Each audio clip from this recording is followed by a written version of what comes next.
All right, I don't usually do these kind of sit in front of the camera and just kind of ramble videos, but it happened.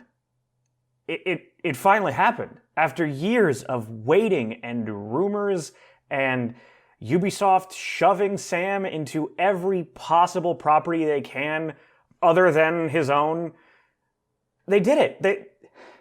They announced a new Splinter Cell game for VR.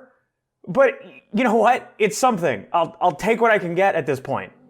I actually guessed that something like this would happen. If you go back and watch my Why I Don't Trust Ubisoft with Splinter Cell video, based on what the CEO had said when it came to the franchise, that they were going to be looking into new and different experiences, that can only mean so many things, and I guessed mobile or VR, and it turns out that it was VR. Although I guess actually it was technically both, because Sam is an elite squad. So, I know I said in that video that I would be sort of content if the series never came back, because modern day Ubisoft I don't think they could do it right. But this direction is one that I'm willing to humor and that I'm cautiously optimistic about, because think about Half-Life Alyx, right? When that game got announced, there was a bit of a pushback to it of, this isn't what fans were asking for, right? Fans for years were saying we want a Half-Life sequel, we want Half-Life 3, and then when Valve finally gave you something that said Half-Life on it, it was a VR exclusive game. And while that might not have been what people wanted, it still turned out to be a great game. So I'm hoping that maybe, just maybe, a little bit of hope that Ubisoft will do this and they'll make something good. Now, if this announcement had happened like a year ago or 2 years ago, I don't know if I would have had this little bit of optimism or hope. But in the last year, ever since I got a VR headset for Christmas as a gift, I have been using this thing more than any of my consoles over here. I load this thing up 4 or 5 times a week. No joke. It's so cool. VR is so cool. If you don't have access to a headset yourself and you ever get the opportunity, try it for yourself, because it's neat, and once you experience it firsthand, you can really see the potential and how awesome this medium is when it's done well. But while I am happy that finally, after all this time, we're getting something, like some actual standalone game that says Splinter Cell on it, that's not some add-on for Ghost Recon or Elite Squad, or most recently Rainbow Six, where they made Sam look like a Russian mob boss you'd fight in a Call of Duty campaign. I can't help but be worried about how a game like Splinter Cell will translate to the platform. Because while VR is really awesome, and when you put on that headset and you're immersed in the world and you're directly interacting with stuff using these motion controllers, when it comes to a game like Splinter Cell, you generally have a lot of options. But on the VR platform, the best games are the ones that take a simple idea and polish them as best they can. Like, if you ever look at the library of VR games and the most popular ones, you might notice that they're generally shooter-focused. They're FPS games, which makes sense. Because while it might seem kind of obvious, just firing a weapon in VR, like actually loading a magazine, pulling back the slide, lining up a shot, like with your eyes physically, and nailing a headshot, it's one of the most badass things that you can experience in gaming right now. And while Splinter Cell has shooting in it, it's not really the focus. Based on the various games that I've played, I know that they can easily make shooting out lights or shooting guards in the head very satisfying on its own, but I'm worried that all of the elements around it that make it a stealth game wouldn't really translate and would have to be very stripped back and simplified. Think about all the options that Splinter Cell has had over the years, and things that kind of define the gameplay of that series. Like grabbing guards, I don't see how you could not make that incredibly awkward in VR. Like, yeah, you could get the 2 motion controllers and maybe try to come up behind a guy and grab him, but then you're relying on this tracking not being dumb. So I just imagine this scene where you grab a guy and you're ready to interrogate him, and then your controller derps out and you just slit the guy's throat and wash shit, I didn't want that to happen. Climbing and shimmying across ledges and pipes, there have been VR games that do that. If you look at Boneworks, one of its big features is that you have full control over how you move, so you can climb on bars and climb on pipes and climb up walls, but you're not like avoiding enemies while you're doing that. The physical action of climbing yourself is kind of taking all of your attention. So if you throw some enemies into the mix and you're supposed to be like avoiding them and paying attention and have that situational awareness, I just feel like that would be very frustrating and not very fun. Maybe if they did something like there's a pipe above you and you jump up and just like your head magnetizes to it, which leaves your hands free, but that would just kind of be silly. I mean, I guess you got to compromise in some ways when you're bringing an established franchise to this platform, but I don't know if that's the way to do it, but it's the only way that I can think of.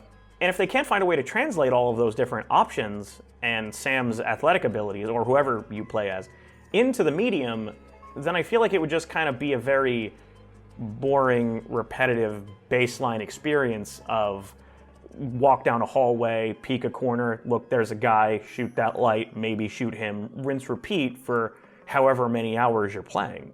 And now that I think about it, I don't really know if ghosting would be a satisfying experience in VR. Because if you think of a game like Chaos Theory, where you have all this situational awareness and multiple options and abilities, you can go in that vent, you can climb that pipe, you can go under that. When you get through a level by watching all these guard patterns and sneaking by them, when you're just an arm's length away, you could touch him and take him out if you wanted to, but you choose not to, and you get through the whole thing without anyone ever knowing you were there. That makes you feel like such a badass. But in VR, if they don't figure out a way to translate all of those abilities, then it's just going to be you walking through an environment. Oh, there's a guy. Okay, he turned around. Walk again. Oh, there's another guy. Okay, he turned around. Keep walking. Yeah, I don't know how they'll do that.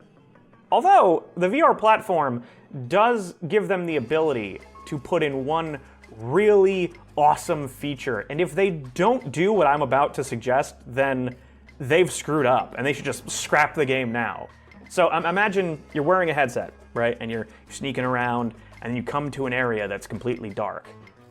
And then you reach above you, grab, and then pull down, and night vision comes on, because you just pulled your goggles down over your face. And then when you get out of the darkness and you're in a bright area again, you grab again, and you lift up, and then the goggles are above your face again. That would be really awesome.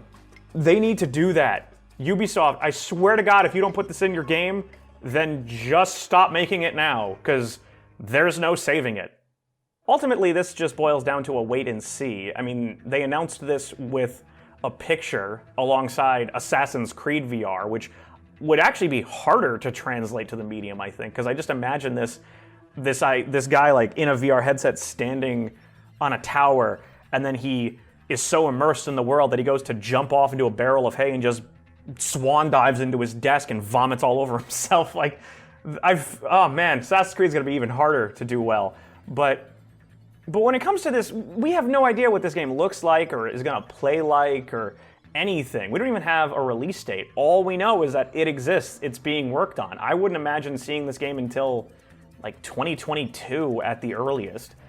And I have seen some people, and I saw this also when Half-Life Alyx came out, being like, well, if you're making it on VR, then just take the VR part out and put it out as its own game that you can play with a mouse and keyboard or a controller.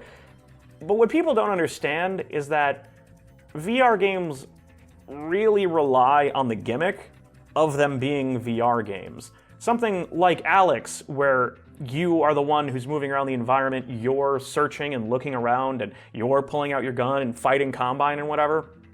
If you just take that part out and put it out as its own game, separate from all of that, it wouldn't be very good. It would be very simple and very boring.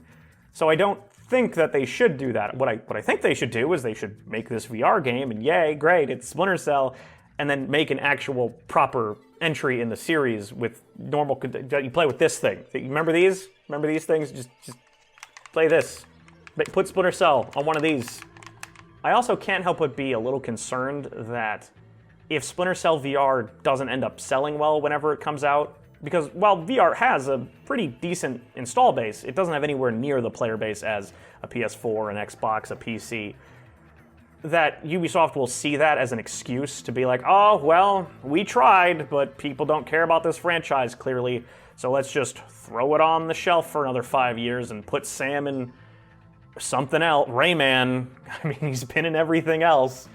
I mean, I would kind of want to see what that was, but the point stands. Yeah, I hope it does well, but I hope it does well on the merit of the game itself being quality. I'm not going to tell people to buy some crappy VR trash if it doesn't turn out to be good just because I want a new Splinter Cell and I want Ubisoft to pay attention. They know. They already know people want this stuff. They know the game would sell fine. They just don't know how to work it into their current model, like I said in my Why I Don't Trust Ubisoft video.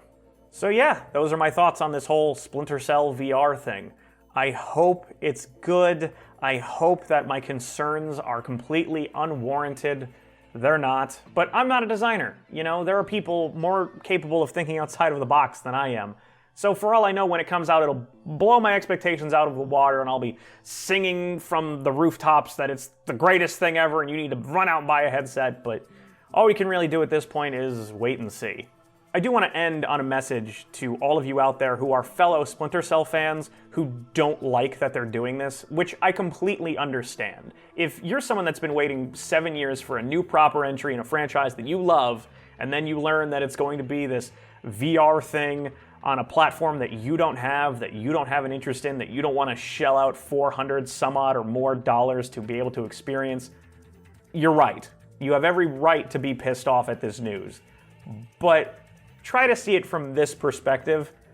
I'd much rather them try this weird VR experiment thing than for them to make another Ubisoft open world game stuffed with crappy, meaningless side content that's monetized to hell and back. I'll take anything over that, honestly. In the comments down below, please let me know what your thoughts are on this whole Splinter Cell coming to VR news. Are you excited? Are you pissed off? Do you have any gameplay ideas? I'd be interested to hear those. Leave a rating on the video if you enjoyed it, and please subscribe to the Critical Nobody channel for more. Until next time, thanks for listening, and have a wonderful day.